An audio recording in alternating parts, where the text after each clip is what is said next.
തെളിച്ചമേകാൻ പൊൻപുലർക്കാലം വെളിച്ചമാകുമ്പോ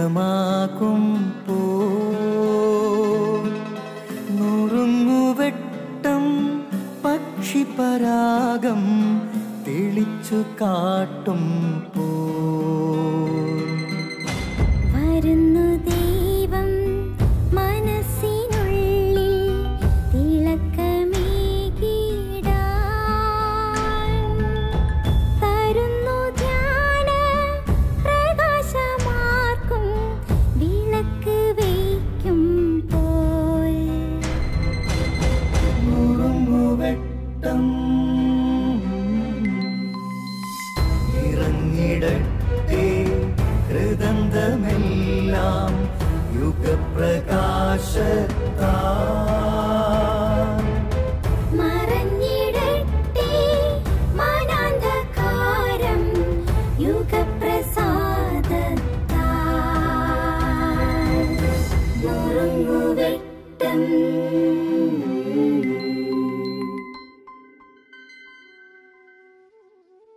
സ്നേഹമുള്ളവരെ, സ്വപ്നങ്ങൾ ഉടഞ്ഞുപോയതാണ് ദുഃഖത്തിൻ്റെ കാരണം.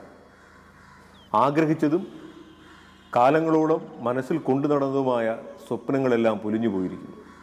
പല കാരണങ്ങളിൽ, പല തരത്തിൽ. പക്ഷേ അറിയേണ്ട ഒരു ചിന്ത കൂടെയുണ്ട്. എനിക്ക് മാത്രമല്ല സ്വപ്നങ്ങൾ, എന്നെക്കുറിച്ച് ദൈവത്തിനുമുണ്ട് സ്വപ്നം. എന്നെക്കുറിച്ചുള്ള ദൈവത്തിൻ്റെ സ്വപ്നം പൂവണിയാൻ ചിലപ്പോൾ എന്നെക്കുറിച്ചുള്ള എൻ്റെ സ്വപ്നങ്ങൾ പൊലിയേണ്ടിയിരിക്കുന്നു. അവനൊരു വിരുന്നൊരുക്കി, എന്നിട്ട് ഒരു വാതിലിൽ മുട്ടി വിളിച്ചു. അപ്പോൾ അകത്തുനിന്നൊരു സ്വരം കേട്ടു, ഞാനൊരു വയൽ വാങ്ങി, എനിക്ക് വരാനാവില്ല. മറ്റൊരു വാതിൽ മുട്ടി വിളിച്ചപ്പോൾ മറ്റൊരു വാക്കയാൾ പറഞ്ഞു, ഞാൻ 2 കാളകളെ വാങ്ങി, നിലമുഴുതാൻ പോകണം. വേറൊരു വീട്ടിൽ നിന്ന് അയാൾ കേട്ടത് ഇങ്ങനെ, ഞാൻ വിവാഹിതനായിട്ടേ ഉള്ളൂ, എനിക്കിപ്പോൾ വരാനാവില്ല. ജീവിതത്തിൽ സ്വപ്നങ്ങൾ പൂവണിഞ്ഞ മനുഷ്യർ, വയൽ വാങ്ങാനും കാളകളെ വാങ്ങാനും ആഗ്രഹിച്ച പെൺകുട്ടി വിവാഹം കഴിക്കാനും ജീവിതത്തിൻ്റെ സമൃദ്ധിയുടെ സ്വപ്നങ്ങൾ പൂവണിഞ്ഞ ഒരുപാട് മനുഷ്യർ. അവർ അവനെ മടക്കി അയച്ചു. വഴിയരികിൽ അന്ധരും അംഗവിഹീനരും ദരിദ്രരും തൊഴിലില്ലാത്ത മനുഷ്യരെയും അവൻ കണ്ടുമുട്ടി. അവരെ കൊണ്ട് വിരുന്നുശാലകൾ നിറഞ്ഞു. ദൈവം മനുഷ്യന് വേണ്ടി ഒരുക്കിയ ദൈവരാജ്യമെന്ന സ്വപ്നത്തിൻ്റെ മഹാവിരുന്നിലേക്ക് പ്രവേശിച്ചത് ഈ ഭൂമിയിലെ സ്വപ്നങ്ങൾ നഷ്ടപ്പെട്ടവർ. ഈ ഭൂമിയിൽ സ്വപ്നങ്ങൾ നേടിയെടുത്തവർക്ക് നഷ്ടമായത് ദൈവത്തിൻ്റെ സ്വപ്നം.